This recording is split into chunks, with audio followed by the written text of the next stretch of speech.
Some people think that narcissists are just unloving. In fact, some people would go so far as to say that narcissists don't even have the capacity to love at all. But I totally disagree. And I think after you listen to this video, well, after you listen to like 10 seconds of this video, and you get my reasoning, I think you'll agree totally. Let's take a look at 6 things that narcissists absolutely positively love. But they shouldn't. Number 1 is this: they love themselves. Do you agree with that? I think you do. If you have ever had a narcissist, I was going to say terrorize your life, that might not be the best term to use, but make a complete mess out of your life, you understand that they have this love focus, very, very strong capacity for love, but they just love themselves. They don't love anyone else. The only exception to that I can think of is I know that sometimes narcissists, particularly covert narcissists, will be very defensive of their personal family.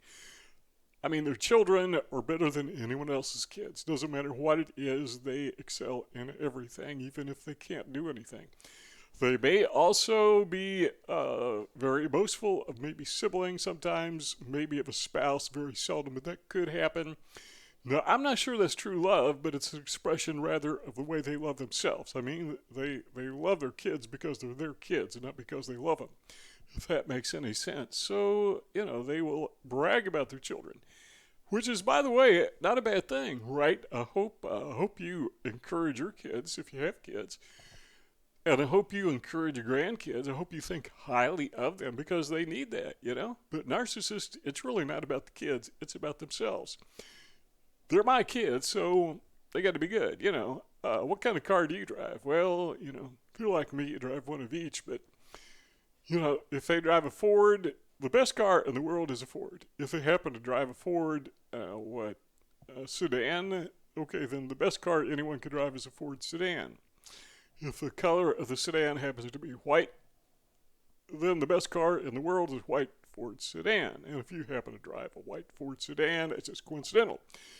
I'm sure you understand that, but then again, maybe I have a crystal ball. You got to be careful here. Don't mess with me. All right, so they love themselves, right? We all know that. They're addicted to themselves. Look at themselves in the mirror, and what they see is absolute perfection, as long as they don't look too long, because they'll see their darker inside.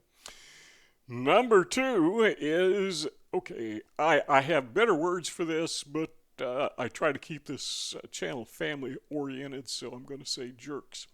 They love to be jerks. They love to hurt people because, well, that elevates their ego. Anything that gives their ego a boost, that's what narcissists love, that. So they just love to be jerks because, well, it just, in their mind, it elevates them. It makes them higher than everyone else. They're going to be a better jerk than you are.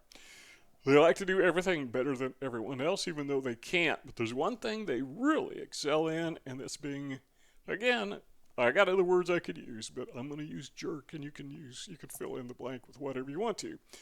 That's what they do. That's what they love to do. What else do narcissists love? Well, we've already talked about this. We talk about it in every video because it's core, but they love to have their egos inflated. I guess there's nothing wrong with encouraging other people now and again, and there's nothing really wrong that I could see about, patting someone on the back when they deserve it. I say this often, that we like to take people down a peg or two, but we don't like to take people up a peg or two. But the narcissist, he always wants to be taken up a peg or two, even though he deserves to be taken down a peg or two. That's the way these people are. They love to have their egos inflated, and if you are not inflating their ego, you may not be putting them down, you may not be boosting them up, you may not be putting them up a peg or two, you may not be putting them down a peg or two, you're just not doing nothing. Okay, you're not doing anything. But the narcissist takes offense because it is your responsibility, and he is entitled, for you to worship him and to understand his wonderfulness. And what an amazing thing it is for you, for him or her to be a part of your life. And if you don't get that, chances are they're going to be offended. They love to have their ego inflated. So who said narcissists don't have love? Yeah, they got lots of love. They just have it misplaced. Number 4 is narcissists love to dupe people. People like me, because people like me and you, we tend to be gullible, you know? Now, by the way, I gotta say this. If you are the victim of a narcissist, you gotta pat yourself on the back. I know it's not pleasant. I know it's hurtful and sometimes really, really get you into a depressive stupor, but you gotta stop and think, and I do this often. Why did the narcissist pick you? You know? It's because you're a good person. It's a compliment. It's a pat on the back. I got a better way to compliment people. Just walk up to them and say, you are a good person. But, the narcissists have their own way of expressing themselves. And the way of telling you that you're a good person is to attack you. I'm not real fond of that method myself, but yeah, you're being complimented. Now, if you have been attacked more than once by a narcissist, chances are you're very empathetic. You are a really, really good person. Otherwise, they'd leave you alone. Narcissists don't like other narcissists. At least that's been my experience. I say they don't like them.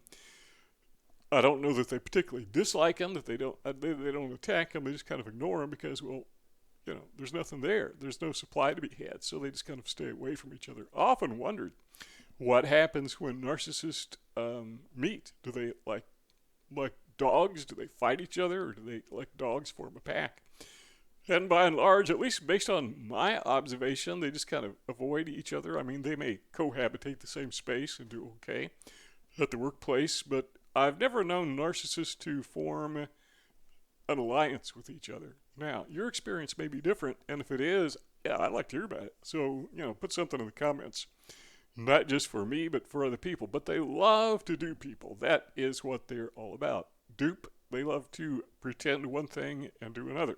They love to scam people out of money. Now, we talk about this now and again, but if you have had a long-term relationship with a narcissist, there is this thing of psychopathic narcissist. There's this thing, dark triad narcissist. There's this thing after the discard that they do called duper's delight. Typically, duper's delight is expressed in like a smirk. They will see you and they will smirk and they'll say, I got you, and I got you, and there ain't nothing you can do about it.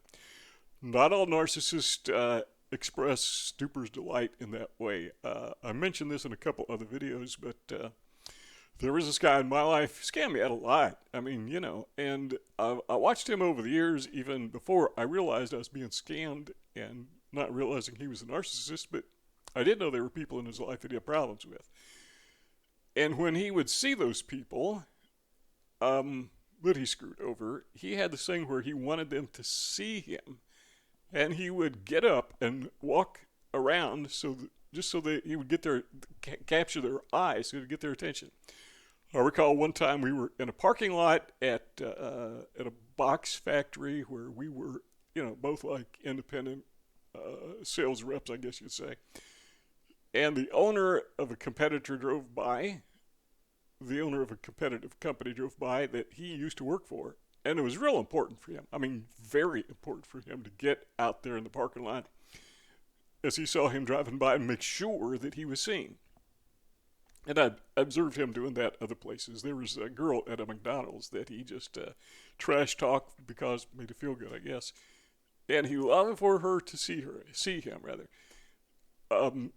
Duper's delight, parading back and forth. And after the final discard, by the way, if you possibly can, don't wait for the narcissist to discard you.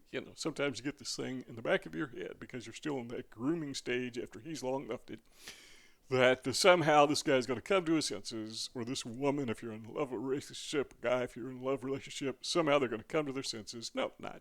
If it's a true blue narcissist, they're hardwired. In my opinion, you can take it or leave it, but, break it off before they do. At least deny them that privilege.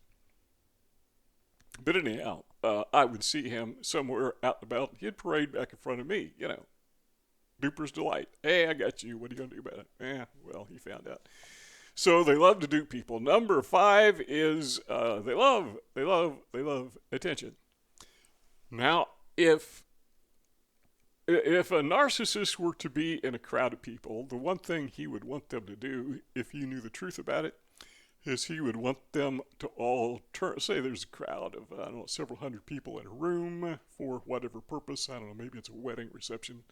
Maybe it's a wedding, maybe it's a funeral. It could be whatever. But the narcissist, the ideal scenario would be when the narcissist walks into the room. Let's say it's a funeral. Walk into a funeral home, and the service is about to begin. And when the narcissist walks in the back door, everyone stands up, turns around, and applauds.